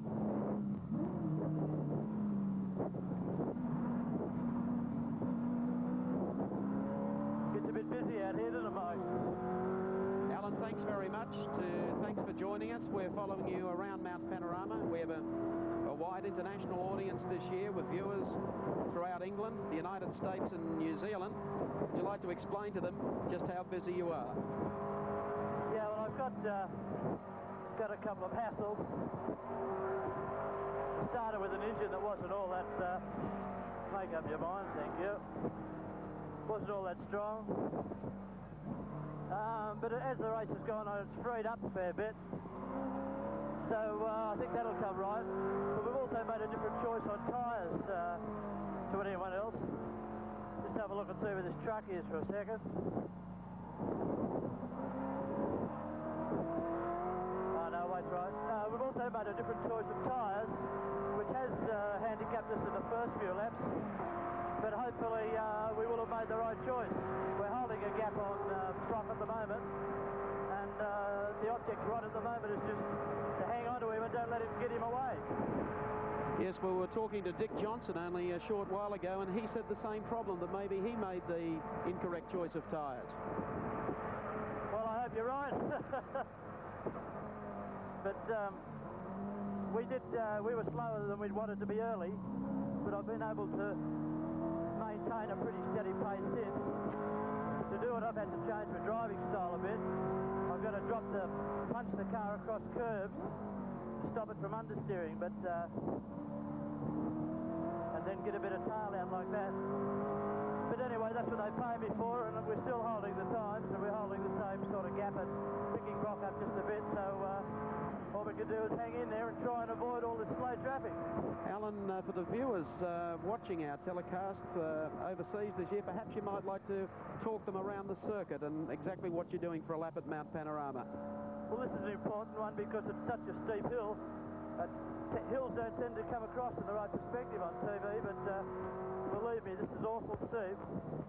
Back to second for the cutting. Now, the car's understeering, so I've got to throw it in and boot it out like that. But still, as I said, that's what they pay me for, second to third. And this is about the most interesting and quickest series of corners in Australia.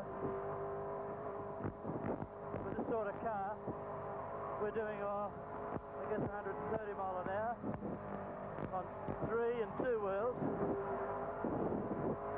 And you tend to be a bit busy. This is Skyline that's rather daunting for the overseas drivers into the S's. Then the dipper where she goes up on 2 again. He's going to do the right thing. Has he seen me? Yes, he has. This one I'm having a lot of trouble with. I forgot about that. But that's okay. Forgot about that rubbish on the right there, but the only thing you do when you do that is just over slow, pick up the situation and carry on. So we haven't lost any revs. We wouldn't have lost any time on that. And this is Conrad. We just flew once there. There's another fly down at the bottom here where the car comes off the ground, but if you get right over the left, there, it doesn't fly. Now, there's a fly. Going a bit of buffeting from these cars.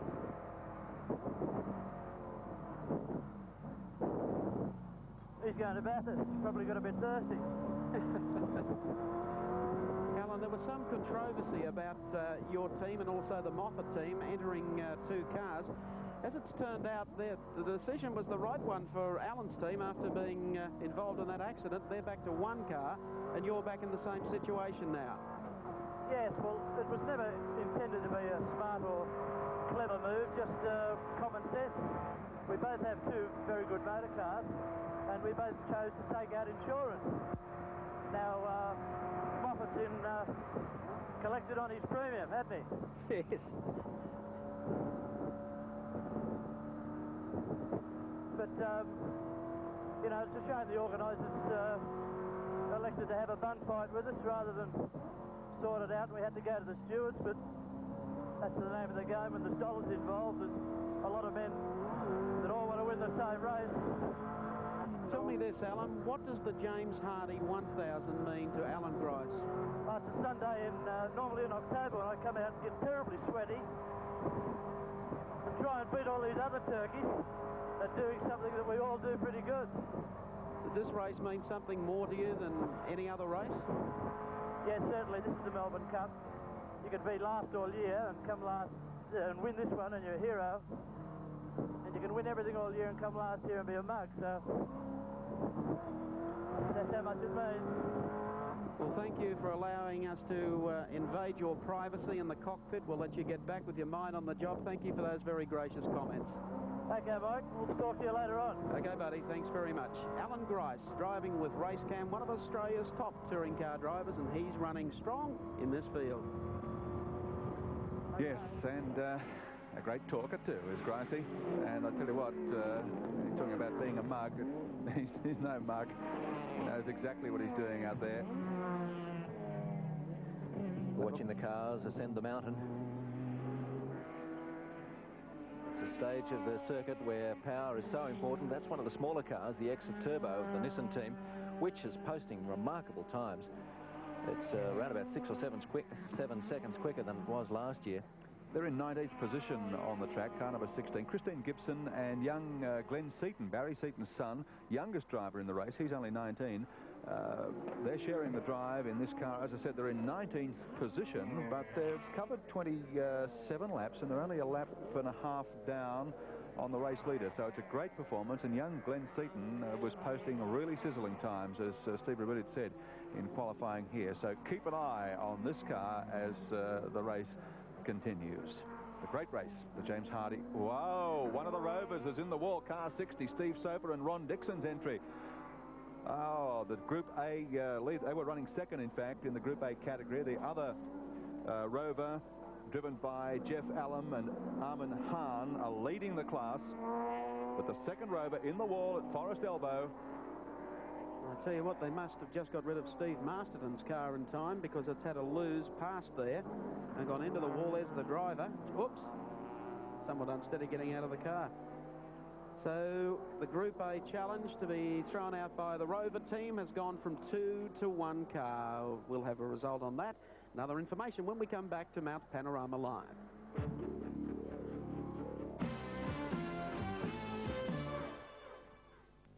If you do your own oil change, you can save a few dollars by using a cheap oil.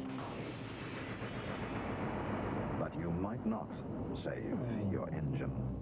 It's not worth The James Hardy 1000 continues, and after a very quick gearbox change, the number 41 WB1 Mazda is back out on the track. Bob Morris started the race. They had gearbox problems. But Barry Jones, the former owner of this car, has now stepped in and is doing the second stint after changing a gearbox. And a little bit of turf there too on the outside. Barry Jones, one of the most experienced drivers and also a top development man on Mazda RX-7 motors. A former winner of the Amaru Park 300 with Alan Jones. We haven't seen much of him in Group C racing this year. So I think he would be delighted to be back in his own car, and obviously engineered that very, very quick pit stop for the change of the gearbox that we showed you through our remotes in the pit area only a short time ago. Yes, Bobby Morris, I think, will be looking forward to getting in the car, despite the problems that they've had and the fact that they're some laps down. Barry Jones really handling it very well, and it was unfortunate they had that gearbox trouble, but Barry will do his job. And then, of course, when he does hand over to Bobby Morris, you can be sure to see some fireworks, because Bob is a quick man on Mount Panorama. We spoke earlier to Alan Grice about entering 2 cars and then withdrawing one an hour after the start of the race, and the same has happened with the Alan Moffat Mazda RX-7 team. To give us an update on that situation, let's go to our pit studio and to Pat Welch. Thanks, Mike. Well, that's right. It happened all in the twinkling of an eye. Alan Moffat brought car 43 through the pit entrance and drove it straight to his garage. Didn't even bother to stop to talk to his crew. Alan Horsley said he is very upset at the moment. He's resting in the car. There is absolutely no doubt about the fact that he will rejoin Greg Hansford a little later on. But Alan Horsley hasn't had a great chance. Alan Horsley, of course, the Mazda team manager, hasn't had a great chance to talk to Mr. Moffat at this stage. So a disappointment and chaos raining down there in the Mazda RX-7 team, but Alan Moffat definitely out of the race. It seems that the problem all stems back to that starting grid incident when he was hit from behind. There was oil all over the car. Definitely no chance that it can continue. And as I speak, that the Dick Johnson camp right beside us are getting ready for an obvious pit stop. So I'd say the big green Falcon will be in here very shortly. In the meantime, we'll cross down further on the pit road to Colin Young for an update on the Rover situation. Thanks, Pat. Well, the Rover team was another 2-car entry. With me is team manager John Davenport. John, some problems on the mountain for Ron Dixon. Yes, he's gone off on Forest Bend. I'm not quite sure why, whether it's a puncture or whether he just slid wide and hit it, but the car doesn't look too badly damaged. The only problem is to try and get it back down here to the pits. Will you try and repair it? We can if we get it back, but it's a long way down that straight. And the other car, Rover, driven by Jeff Allen, of course, is leading the Group A class. You must be happy with that performance. Yes, very pleased. Both cars were pulling away nicely. They're about a minute and a half in the lead in the class. OK, we'll leave you there, John. Back to Mike Raymond. Thank you, Colin. We're being, while listening to John Davenport, watching the very quick pit stop being taken here by Dick Johnson, who reported to us that he has no problems. He can run at this pace all day, but he has got in for a tyre change. 35 seconds. And some gas. And very, very smooth pit stop for Dick Johnson. And there you can see as we take race cam. Clear and away in 40 seconds. That's the view as Dick Johnson will come out of the pit area. And I don't think has dropped a spot on the road. He may have dropped one. We'll confirm that. There's Jim Richards. Ease down, buddy. Ease down, buddy, says Dick Johnson. So we'll let Dick alone to his thoughts, I think, at the moment. Well, he's not the only one that's recently been in the pits. I just saw Kevin Bartlett take the Mitsubishi Starion right out of the pit area, and it looks as though he's headed up towards the back of the pits. So disappointing campaign altogether, hasn't it, for Kevin? Oh, he's had problems from go to Gary, and it's a tragedy for him, really. He's tried so hard to get that Starion ready for this race. Spent a lot of time and effort, but he's had little disagreements with Cams over whether the car was fitted in with specifications, and well, he's run out of preparation time, and it's back to the back of the pits for Kevin Bartlett. When Dick Johnson went in for his pit stop, he was 14.77 seconds behind Brock and 40.37 in front of Grice. So it must put Gricey and Dick pretty close together on the track. Of course, the problems, going back to Kevin Bartlett, is one must feel sorry for Kevin.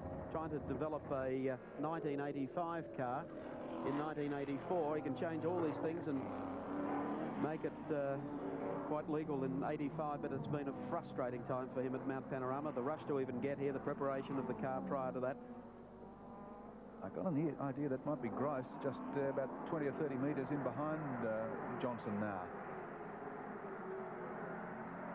Well, that pit stop has dropped Dick Johnson back into 4th place because Peter Brock leads the grade race. Yeah, Grice is up ahead of him, and so is Fury. 2nd spot to Grice, 3rd to Fury, 4th to Johnson, then John Harvey, and then Warren Cullen, Greg Hansford, Jim Richards in the BMW. They're then followed by car number 28, running nicely. That's Barry Lawrence and Jeff Russell. And then, of course, behind them is car number 3, and that is the Cadbury Schweppes entered car of Captain Peter Jansen and Gary Rogers. Well, that's tight. 14 involved there as well, and Johnson's trying to fight for some racing room. Dick's not really one for throwing the arms out the... Here's some fun as John English comes up behind Johnson. As I was saying, Johnson's not one to really start throwing the arms out. He threw the tail out, though. But what we do have is we have John Harvey, you can see there in the red and white dealer team Commodore. He's one spot on the road behind Dick Johnson, and he is trying to get up there and pass Johnson, gain a spot. Yeah, he's in 5th place. Johnson's in 4th. Traffic between them and all around them as they head up the mountain again through GTX Bend.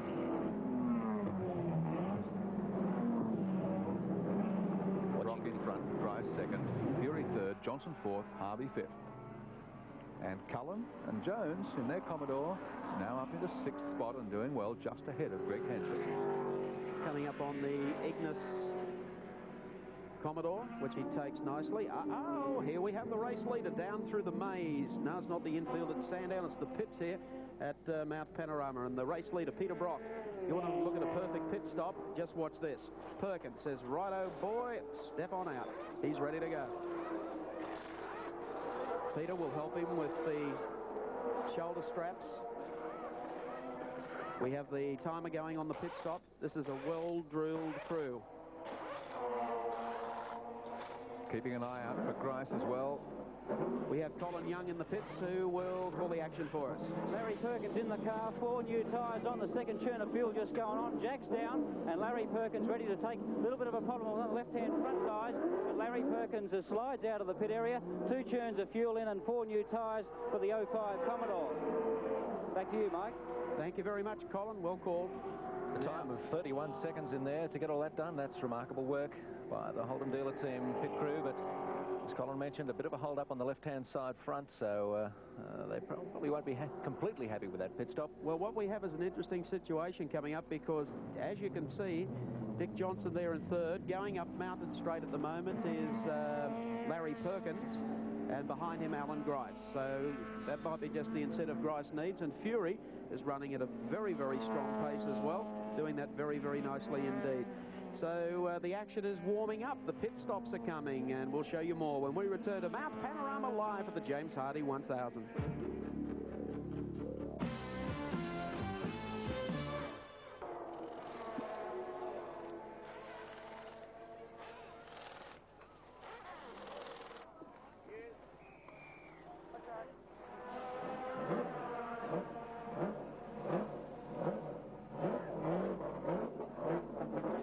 Welcome back to the James Hardie 1000. There's Captain Peter Jansen supervising a quick pit stop there on behalf of his charge, Gary Rogers, who stays in the car at this time. And John Harvey through very, very quickly indeed for a pit stop, so the positions have not changed. We still have the 05 Commodore driven by Peter Brock as the race leader. Take it away, Colin Young, who's with the captain. Peter Jansen in the pit area, a slow stop for Gary Rogers.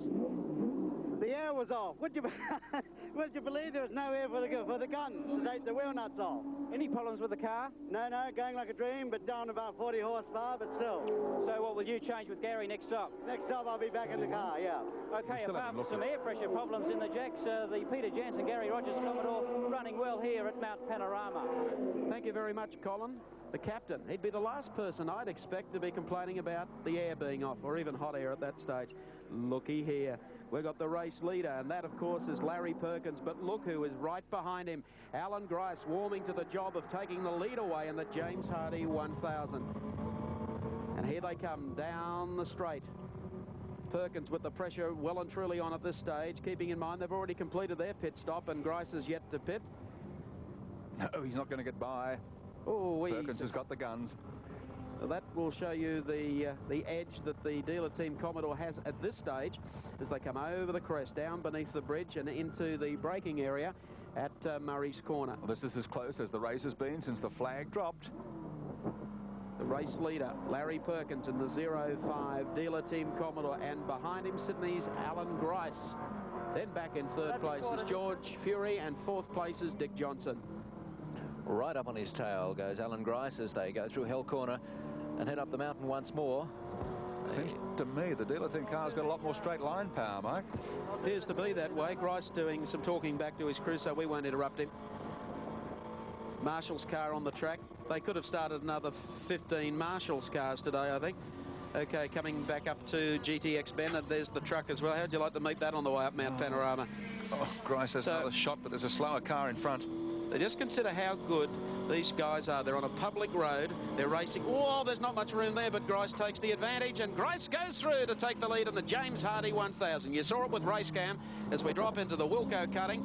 Now, Grice has got to play pocket pool here. Make sure he's got Perkins well behind him, and then make a run here on the Freedom Fence entry. Jones at the wheel.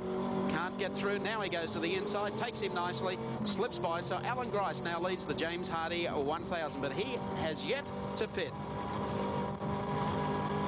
And of course, joining us live in New Zealand, our viewers, we just have had a change to the lead, of course, in the James Hardy 1000, with Alan Grice going through to take the lead away from Larry Perkins. I see car 14 parked off the track too, Michael. John English is out of it, so the road's becoming a little bit empty across the top of the mountain. Yes, we'll try and catch up for you and see what has happened here. Coming down, there's English, the last car on screen. Uh-oh, he's got into the side of the Clearahan Mazda RX-7. Clearahan's heading out to the wall. He decides he's turning the other way. Oh, my goodness me. Lumps of concrete flying everywhere. Knocked a big hole in the wall. Well, car number 14, John English. It's not a good place to leave the mountain either. Not a good way to treat your car, but he didn't have much to say about it. He clipped the back of the other car out of control, slid off into the concrete wall. While all that was happening, Grice is pitting. Grice is coming into the pit area. Now look at the chicane arrangement here in the pits. You go left, you go right, you go left again, right, and then the run down into the pit road. Now Grice's pit is halfway down this pit road. They're the speed humps. A little bit of acceleration on the brakes. Colin Young will be standing by in the pit area. And here he comes in, the Roadways Team Commodore. So we now have 05, Peter Brock, and we have a driver change now coming in. In goes Steve Harrington. Fury's gone by. Johnson has gone by. Steve Harrington having his helmet adjusted by Alan Grice. 20 seconds gone on the clock for their pit stop. And Colin Young in the pit area following the action. 37 laps down on the James Hardy 1000. Alan Grice is in the pits. Steve Harrington is now in car 6. Some last-minute instructions from Alan Grice. Mechanics just washing the windscreen, and they've changed 4 wheels, 2 churns of fuel. But a bit of a problem. Harrington can't start the car. Mechanics now pushing it to get it rolling. So a delay here for the Alan Grice Steve Harrington Commodore. Mechanics pushing it furiously up pit lane. The car fires. Steve Harrington back onto the track. Thank you, Colin Young. So try and catch a quick word with Alan Grice. Alan, any problems with the car? No, the car's pretty strong. Brakes are starting to show that they've done 40 laps, but nothing wrong with them. No. We'll just let Alan grab a cool drink here. It's been pretty hot work out there. The engine's good. It's not terribly strong, but it's pretty good. It's very strong in terms of reliability. I'm sure it'll last the day. What was the problem with the car failing to start? Got no idea. So you're confident Steve can run out there at a hot pace? Oh, yeah, it must be just the battery. We've got a lot of your television gear in there run off our battery, you know. OK, that's probably helping the problems. That's the word from Alan Grice. Back to Mike Raymond. OK, thank you very much, Colin Young. Well, Grice is in. He can take a rest for a while, if a racer can have a rest during a 1,000-kilometre event. And 05 is still the race leader. That's, of course, Larry Perkins at the wheel now. George Fury slipping up into second spot on the grid. Number 17 is Dick Johnson running in third. That drops the Roadways car with Steve Harrington in the wheel, at the wheel, back into fourth spot. And then the Cullen Jones entered Commodore V8, slipping up one more spot. OK, Peter Brock is taking a breather for the moment, and I think he would be delighted to see his co-driver, and a winning co-driver, that in Larry Perkins, still at the head of the field. Let's go back to Cole Young. Well, it's Pat Welch down here in the pit studio, actually, Michael, and Peter might be taking a breather, but he's certainly not relaxing, watching the TV monitors very, very closely. A little bit worried when Gricey took Perkins at one stage there. No, I saw Gricey start to take him and then back right off, lose about 100 metres, and I thought, well, looked like he must have really run out of fuel. You know, it's flooding a little bit. I thought maybe he was trying to go too far in the first tank full of petrol. We certainly didn't take any risks. We remember rightly, last year we copped and spluttered and just made it the pits. This year we said we'll come in early, do our assessment on fuel economy and get it dead right for the second run. I know you're absolutely delighted as well with the pit stop. Very quick. Well, you know, we picked up 15 seconds on Gricey there just in the pitch, you know, and it's just, I mean, on the track you have to work very, very hard. 15 seconds, there it was there in the pitch, just with a crew. Did two fabulous stops. Mine was 30 seconds and John's was 27 seconds. And that's, I mean, people around them just applauded them. I said it was fantastic. No problems with the car? No, none at all. I said to Larry, just get in there and go, mate. It's fantastic. OK, Pete, we'll let you go back to the team and Waring for a while. OK, well, I think Mike Raymond wants to have a quick word. I was just going to... I was only going to say then to you, Peter, that you must be delighted because last year you had a few problems around about this time of the day. Gee whiz, around about lap 7 I wasn't too happy, but then I remembered I had another car. No, the car's running beautifully, and well, you learn by your mistakes, Mike, and last year I knew that we'd made a blue. We went to a supplier we'd never used before in a bit, with some of the bits and pieces in the engine, and gee, you know, it didn't pay off, did it?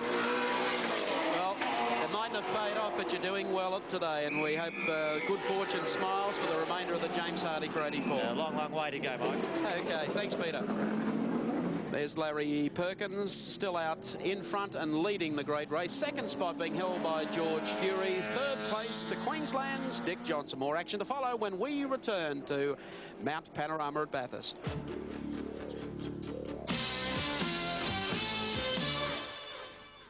If you think all small cars are just about the same, you're just about right. Welcome back to the James Hardy 1000 at Bathurst.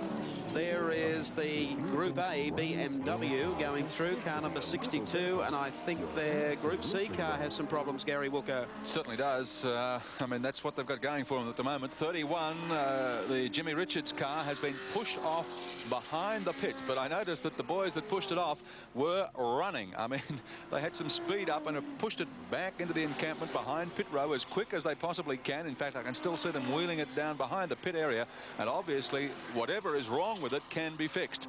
And they're rushing back there to get it done, but it's going to take them some time as we take you back inside the headlight mounting of the Group A BMW. Denny Hulme at the wheel. Okay, still look out for the truck and the car.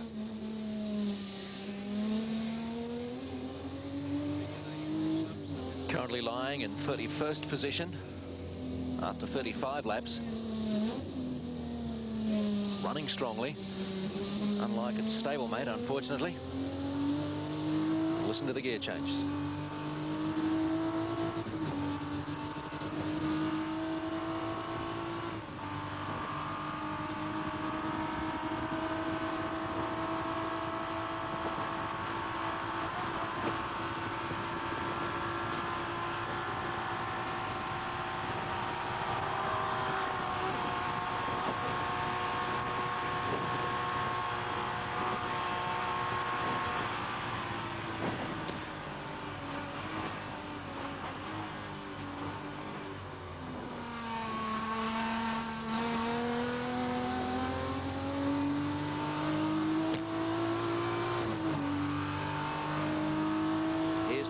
BMW coming along pit straight. We'll take a ride up to the top of the mountain with the Group A car that is running ever so sweetly.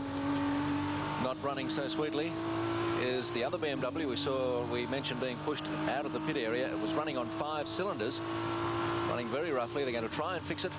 They've lost engine power, obviously. They'll try and rectify that problem and get out on the track again as soon as possible. That'll give you a little idea of the speed difference coming up to GTX Bend. Looks like the Joe Moore entry heading up to the top of the mountain. V8 power coming up to the Wilco cutting.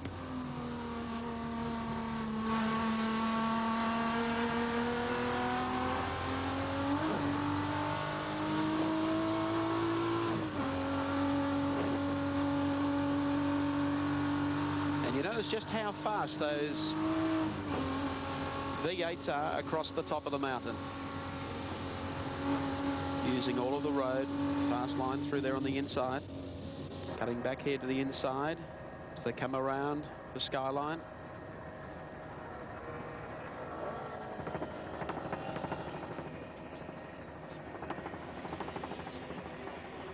Always beautifully turned out, the BMWs.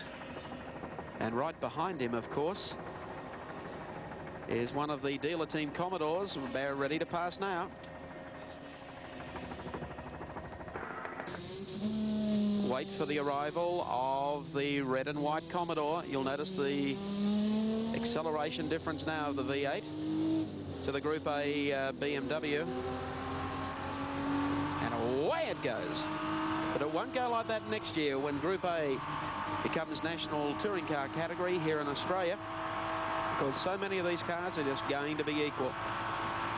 But that's Larry Perkins just storming away, coming up on a whole bunch of cars, and so too is the Group A BMW. Denny Holm and Prince Leopold von Bayern are the drivers of that car today. Here's a Mazda coming up on the right.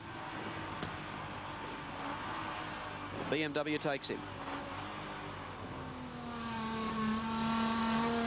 Down and through Murray's Corner at a long pit straight again.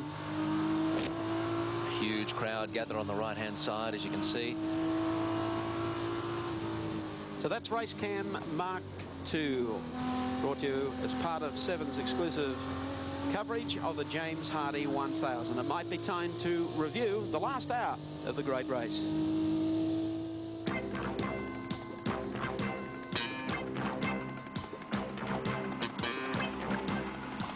After the early dramas, there was one to come for Steve Masterton, who appeared to glance off a slower car, hits the wall and almost out in front of Alan Grice.